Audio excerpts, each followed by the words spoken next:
So what's our latest with the water? Where do we stand? Water, the water main break at Adams and Philadelphia was repaired last night. Water started to get energized back into the area that had been shut down about 8:30 last night, 8:30 p.m. Water was officially put back on a few hours later. That area is still in a boil water advisory for the area that was shut down. That includes the streets of Edward, Sylvan, and Philadelphia between Adams and I think that's Boston. And then also Adams from, I believe it's from Rosewood to Fuller are the limits that are in the boil water.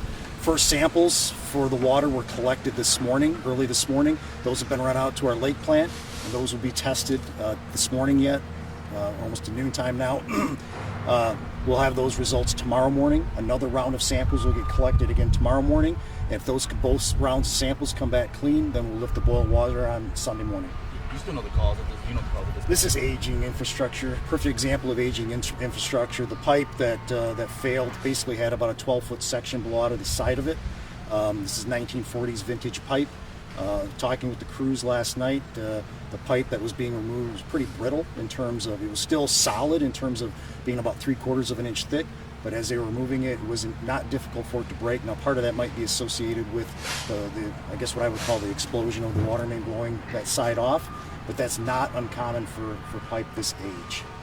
And obviously, we saw a much smaller one overnight. Was there any indication that those two were connected in any way? It could be related, but also in talking with the crew over there, the same thing, similar type of break where the side blew out on the pipe. Not quite as big of area that was impacted. Only about 2 blocks are shut down at this time. When you have situations with a main break like this and the number of valves that we were operating to try to get a shutdown, anytime you operate large butterfly valves and gate valves and things like that, you can send impulses back through the water distribution system. Those impulses can easily dislodge or cause some sort of pressure fluctuation that can cause a break. Sometimes it's reversal flow too. It is hard to determine that. Not really associated with this transmission main. That was a local 12-inch main that blew over there. Like I said, that particular main has been replaced already, repaired. That is back in service. There's no boil water with that area, and it's really minimal impact to the residents there other than those traveling on Kalamazoo. We are recommending that stay as a full closure because of some of the buckling sidewalks and pavement in that area nearby. From what I'm told, it sounds like our contractors will be in next week to start the full permanent repairs. But our contractors are also busy at this time too, so we ask that the public be patient and we'll get to these road restorations when we can.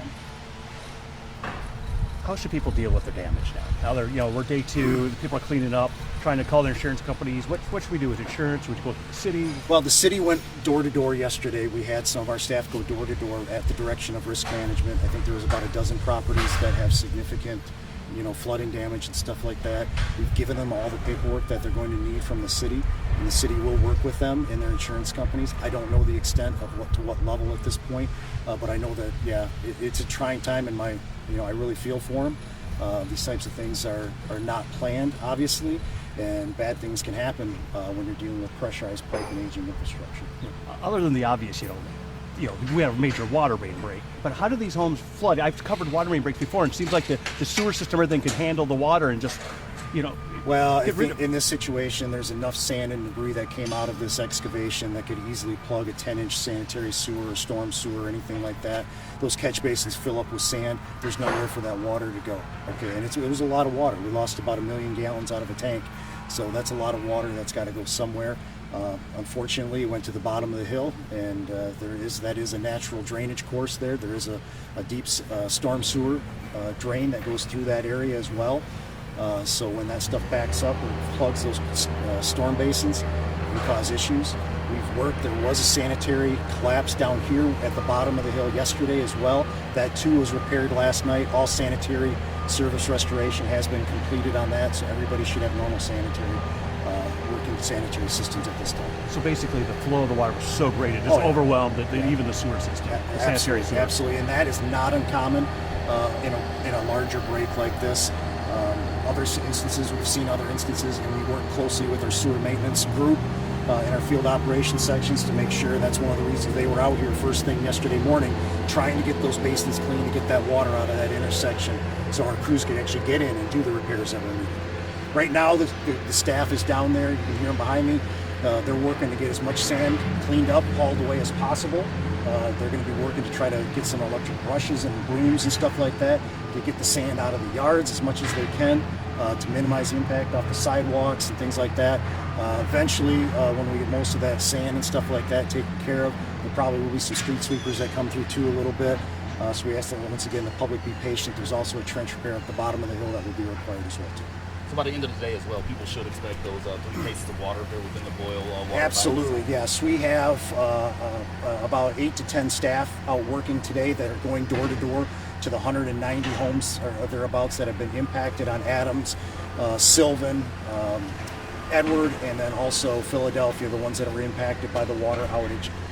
They're getting 3 cases of water at this time. There will be more available to them if they need it. Thank you, huge thank you to Myers for donating almost 1,000 cases of water. But yes, as you saw earlier, they are going door to door, and if there's any questions when they drop them off, they're answering the questions the best that they can. So big thank you to Myers for that donation. And I really want to say thank you to our staff and all of our partners at the city too that have come out and helped us on this main break and the restoration. Our crews did a phenomenal job getting this back. We've had crews working through the night. We still have crews that are out working. So big thank you to everybody that's helped out, traffic safety, the fire department, everybody, including the water and sewer team that's been out here helping out on this. And I guess that kind of leads into my next question. You mentioned the docks that you're giving people, you're giving the water places, you're handing those out. Just kind of explain, the full scope of what the city is or is planning to do to help residents, in terms of resources. Well, we're giving out those 3 cases of bottled water at this time. That's the first step. We're going to notify, we're going to obviously go through and do the sampling and so forth. They will be notified. The plan right now is to have a press release tomorrow when the first sample comes back. There will be another press release when the second sample comes back on Sunday. And at that point, we plan to use the reverse 3-in-1 to notify the customers, the 190 or so customers that were impacted. That will be how we notify them primarily and through the media releases for those that the boil water will get lifted. And we're pretty confident that it will be lifted on Sunday. So, thank you guys. Appreciate it.